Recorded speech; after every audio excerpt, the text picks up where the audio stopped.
Kanang te, pwede mangutana. Diri tuod tong kuan, tung mananagna bitaw nga makabalo nga gibarang ka or gidautan ka. Diri ba to magpa tagna-tana mi? Oo, dahil diha na tuktok ka lang. Onsay inyong tuyo? Ah, kanang te, magpatambal tana ko or magpatagna kay murag wala ko kasabot sa kong gibati.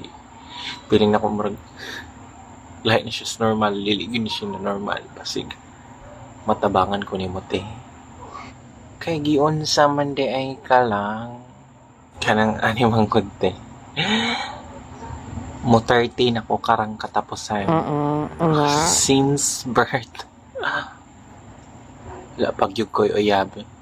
Diba te, dili na normal. Oo, di na normal. Di lagi normal. So, manati, gibarang ko, gisumpa ko, or sabha, na ay ingkanto ga sunod-sunod na marong wag yung maibog na ako. Simple na day. Kung digyog kahalinon, digyod. Awa nagitambal ang te. Bitaw, ambi imong kamot. Akong kamot eh. Saan day yung te? Dire mahibawaan. Charite, oh. Ambi day. Oh. Sunod, kuuta ang akong bugan. Ha? Nganong imong bugan, te? Ay pa. Pagkuutan na ako imong bugan, imong mahibawaan. Sa may imong gusto, mahibaw kas imong problema or dili. Gusto te pero murag kalaig man sa imong yung bugan. Gusto bagyog ka makabalo. Kay undangon na lang nato og dili. Gusto man te, mata na lang. Te, kadali lang tapuhan sa anahawan. Sige, iagi lang sa ilam, isulod. Diri te? Isulod. Kana. Lawayan panahaw te. Dipindi na sa imo lang. Dili na. Sige. Kanang dry lagi te. Nya murag gamay. Gahi. Sure ka lang, imo nang gikuot. So, kabalo na ka, dili lang ikaw ng problema, pati ako. Sa isinta na ko day, pero wapag ginatandog ang tinapok nga palawa. Pero, ayaw kabala ka. Nakasuwat, tanan tubag, sa book o bugans. Makita na to na dire. Dili na to makita sa imong palad.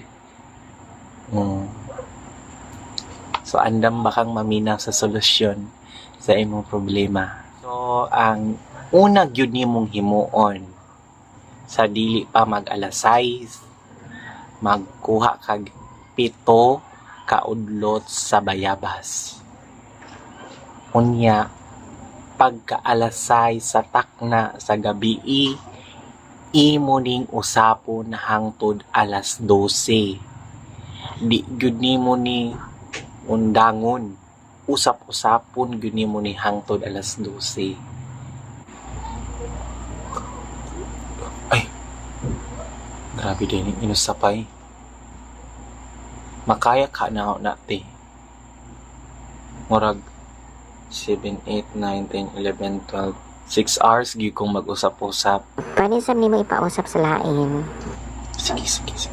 Pagka alas 12 sa takna, kanang imong giusap nga udlot sa bayabas, imo nang tungaon. Unya, ibutang nimo sa imo duha ka nipol. Nasabtan? Tinganong sa ako mang nipol. Daywa ka kabantay sa imong nipol. 30 na ka pero wa pa ka namukol. So mo na hinungdan nga nung di gyud ka makauyab. Sige te. Sa'yo naman di ay. Sumura na yung solusyon. Bantong gra. Bisik. Alan ko nilang bayot. Dear, sa kagwapa na ako. Sunod, ana. Mulibot ka katulo sa inyong balay.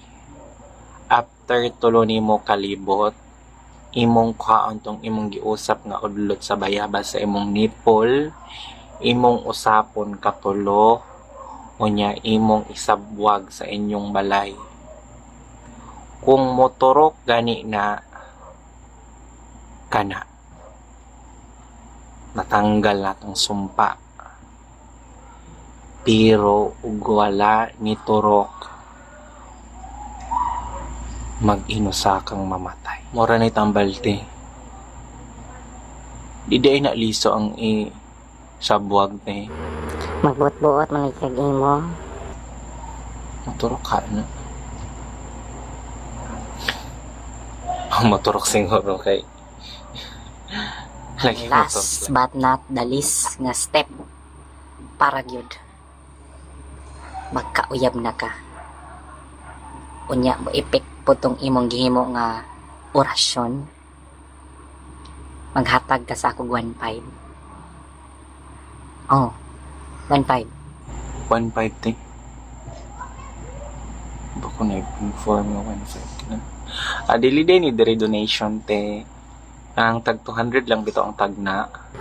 Dili ra ba lang kay nako diploma ani nga course. So kung di ko makatag 1.5, what to effect? 100% wala gyud. Kay mo atabang puday kag pangaji. Sige.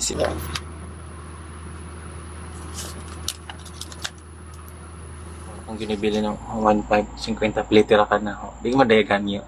Pagtuon nimo sa ko lang cheap. Sige. Salamat eh.